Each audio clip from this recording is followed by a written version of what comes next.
राष्ट्रवादी काँग्रेस सारख्या मातीतल्या मराठमोळ्या पक्षाचा राष्ट्रीय अध्यक्ष हा एक वेळ पाटील हवा पण पटेल नको अशी राज ठाकरेंची सूचक पोस्ट आणि केंद्रीय मंत्री पियुष गोयल यांनी पटेलांचा चुकून केलेला राष्ट्रीय अध्यक्ष असा उल्लेख हा जरी योगायोग वाटत असला तरी तो मुळात अजितदादांच्या पक्षातील अनेकांना मान्य होणारा नाही हे अगदी स्पष्ट आहे।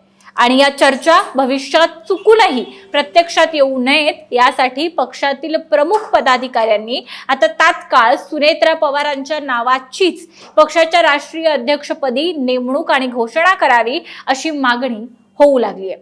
एकूण 30 जणांनी सुनेत्रा पवारांच्या तातडीच्या नेमणुकीसाठी पटेल आणि तटकरेंनाच हे पत्र लिहिलंय। याचे अनेक अर्थ आहेत, यातून बरंच काही सांगायचंय। यातून पक्षातील या अन्य नेत्यांना नेमकं काय सांगायचंय, काय म्हणायचंय, या पदाधिकाऱ्यांची नेमकी काय भूमिका आहे हे स्पष्ट होतं आणि ते काय आहे तेच आता आपण आजच्या व्हिडिओमधून जाणून घेणार आहोत। लगेच व्हिडिओला सुरुवात करूया। नमस्कार, मी गौरी आणि तुम्ही पाहत आहात प्राईम टाइम महाराष्ट्र। सुरुवातीला एक महत्त्वाची आठवण, तुम्ही जर अजूनही आमचं चॅनल सबस्क्राईब केलं नसेल तर ते जरूर करा।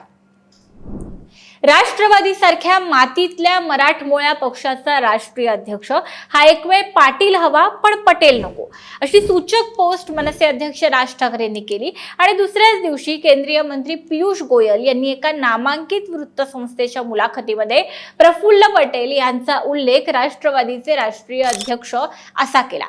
त्यानंतर गोयल यांनी हे स्पष्टीकरणही दिलं की एका ज्येष्ठ पत्रकारानं मला दिलेल्या माहितीनुसार मी असा उल्लेख केला, शिवाय त्यांनी याविषयीची माफीही मागितली।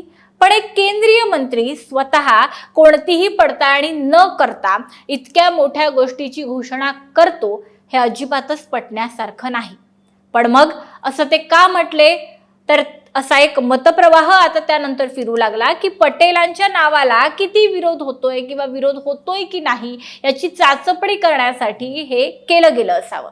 ते काहीही असो, पण कुणालाच पटेल हे राष्ट्रवादीचे राष्ट्रीय अध्यक्ष होणं पटेल अशी सुतरामही शक्यता नाही। अगदी त्यांच्याच पक्षातील बहुतांश मंडळींचा याला कडवा विरोध दिसतो। प्रथम काल जेव्हा पटेलांच्या नावाच्या चर्चा सुरू झाल्या तेव्हा माणिकराव कोकाटे किंवा सुनील शेळके यांसारख्या नेत्यांनी आपण असं काहीच होऊ देणार नसल्याच्या प्रतिक्रिया दिल्या आहेत। राष्ट्रवादीच्या राष्ट्रीय अध्यक्ष या केवळ आणि केवळ सुनेत्रा ताईच होतील हे या नेत्यांनी स्पष्ट केलंय। 2-4 जण सोडली तर कुणालाही सुनेत्रा पवार वगळता पटेलांचं नाव हे राष्ट्रीय अध्यक्ष म्हणून मान्य होणार नाही हे यावरून अगदी स्पष्ट आहे। आणि आपला हा पटेलांसाठीचा विरोध किंवा सुनेत्रा पवारांना असलेला पाठिंबा अगदी लिखित स्वरूपामध्ये आणि कागदोपत्री नोंदवावा याची खबरदारी सुद्धा आता राष्ट्रवादीतील पदाधिकाऱ्यांनी आणि नेत्यांनी घेतलेली पाहायला मिळते। राष्ट्रवादी काँग्रेस पक्षाच्या सांस्कृतिक सेलचे अध्यक्ष बाबासाहेब पाटील यांच्यासह पक्षातील विविध सेल्सच्या प्रमुख पदाधिकाऱ्यांनी आता सुनील तटकरे आणि प्रफुल्ल पटेल यांना पत्र लिहून तात्काळ सुनेत्रा पवारांना पक्षाच्या राष्ट्रीय अध्यक्ष करा अशी मागणी केलेली आहे। या पत्रात या पदाधिकाऱ्यांनी नेमकं काय म्हटलंय लगेच पाहूया। तर या पत्रामध्ये असं लिहिलंय की राष्ट्रवादी काँग्रेस पार्टीचे आधारस्तंभ, दूरदृष्टीचं नेतृत्व आदरणीय अजितदादा पवार यांच्या निधनानं पक्षावर दुःखाचं सावट आलंय। या कठीण काळामध्ये पक्षाला सशक्त, संयमी आणि सर्वांना एकत्र ठेवणारं असं नेतृत्व अत्यंत आवश्यक आहे। आदरणीय सुनेत्रा अजित पवार वहिनी यांनी अत्यंत प्रतिकूल परिस्थितीमध्ये राज्याच्या उपमुख्यमंत्री पदाची जबाबदारी स्वीकारून पक्षासाठी आणि महाराष्ट्रासाठी आपली बांधिलकी सिद्ध केलेली आहे। त्यांचा अनुभव, हा पक्षाशी असलेली निष्ठा आणि कार्यकर्त्यांप्रती असलेली आपुलकी पाहता राष्ट्रवादी काँग्रेस पार्टीच्या राष्ट्रीय अध्यक्षपदासाठी त्या सर्वार्थानं योग्य आहेत असा आमचा म्हणजेच राष्ट्रवादी काँग्रेस पार्टीच्या सर्व सेलच्या प्रदेश अध्यक्षांचा ठाम विश्वास आहे। म्हणून आम्ही राष्ट्रवादी काँग्रेस पार्टीच्या विविध सेलचे अध्यक्ष पदाधिकारी एकमुखानं आदरणीय सुनेत्रा अजित पवार वहिनी यांची राष्ट्रीय अध्यक्षपदी नियुक्ती करण्यात यावी अशी नम्र व ठाम मागणी करत आहोत। आपण या मागणीचा सकारात्मक विचार कराल हीच अपेक्षा आहे। आम्ही ठाम मागणी करतोय या एका वाक्यातून बरंच काही कळतं। तर हे असं पत्र तटकरे आणि पटेलांना आता राष्ट्रवादीच्या विविध सेल्स कडून देण्यात आलेलं आहे।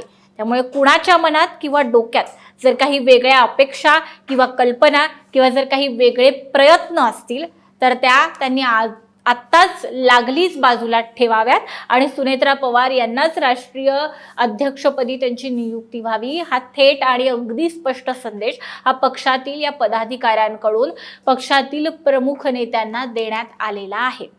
दरम्यान आता याविषयी नेमक्या काय घडामोडी घडतील हे तर पाहणं अर्थातच महत्त्वाचे आहे आणि त्या संदर्भातल्या सगळ्या बातम्या आपण वेळोवेळी घेत राहू. यामध्ये एक मुद्दा जो मला अगदी शेवटी सांगायचा आहे तो असा की जेव्हा उपमुख्यमंत्रीपदी सुनेत्रा पवार यांच्या नावाची घोषणा झाली किंवा तशा पद्धतीचा एक निर्णय घेण्यात आला, तेव्हाच खरं तर पक्षाच्या राष्ट्रीय अध्यक्षपदाचा निर्णयही घेतला जाऊ शकत होता. तेव्हा सगळेच नेते, सगळेच प्रमुख पदाधिकारी, आमदार, मंत्री सगळेच जण होते पक्षाचे, तर मग त्याही बाबतीतला जो काही निर्णय आहे तो तेव्हाच घेतला जाऊ शकत होता. मग त्याला हा 2-3 दिवस काय सगळ्यामध्ये घेतले गेले किंवा का त्याच वेळी हा निर्णय घेतला गेला नाही, तर अर्थात पडद्यामागे काहीतरी घडामोडी या पदासाठी निश्चित सुरू आहेत हे यातून स्पष्ट होतं. पण मग आता जेव्हा पक्षाचे सगळ्या सेलचे प्रमुख याविषयीची अगदी ठाम मागणी आपल्या पत्राद्वारे करता आहेत किंवा तसं स्पष्टपणे लिहिता आहेत, तेव्हा अर्थातच पक्षातील प्रमुख नेत्यांवरती हा एक दबाव आहे आणि कुठलाही अन्य विचार हा प्रमुखांनी करू नये. सुनेत्राताईंनाच अध्यक्षपदी, राष्ट्रीय अध्यक्षपदी त्यांची नेमणूक व्हावी हा स्पष्ट संदेश हा पक्षाकडून आता गेलेला आहे. आता त्यामुळे अनेकशा गोष्टी बाकीच्यांची स्वप्न ही निश्चितच त्यांना बाजूला ठेवून सुनेत्रा पवारांना अध्यक्षपदी नियुक्त करावं लागेल. पण प्रमुख किंवा वेगळा जो काही अंतिम निर्णय जो काही आहे तो काय होतो हे पाहणं या सगळ्या दृष्टीनं अत्यंत महत्त्वाचं आहे. पण निश्चितच तटकरे आणि पटेलांवर एक प्रकारचा दबाव किंवा एक प्रकारचा वचक हा पक्षातीलच त्यांच्या पदाधिकाऱ्यांकडून आणि नेत्यांकडून ठेवण्यात आला आहे हे यातून अगदी स्पष्टपणे दिसतं. आता याविषयी तुम्हाला काय वाटतं, तुमच्या काय प्रतिक्रिया आहेत, तुमच्या काय भावना आहेत, या पत्रामागची काय भूमिका असू शकते याविषयी तुमचं म्हणणं आमच्या कमेंट बॉक्समध्ये नक्की सांगा आणि व्हिडिओ महत्त्वाचा वाटला तर लाईक करायला विसरू नका.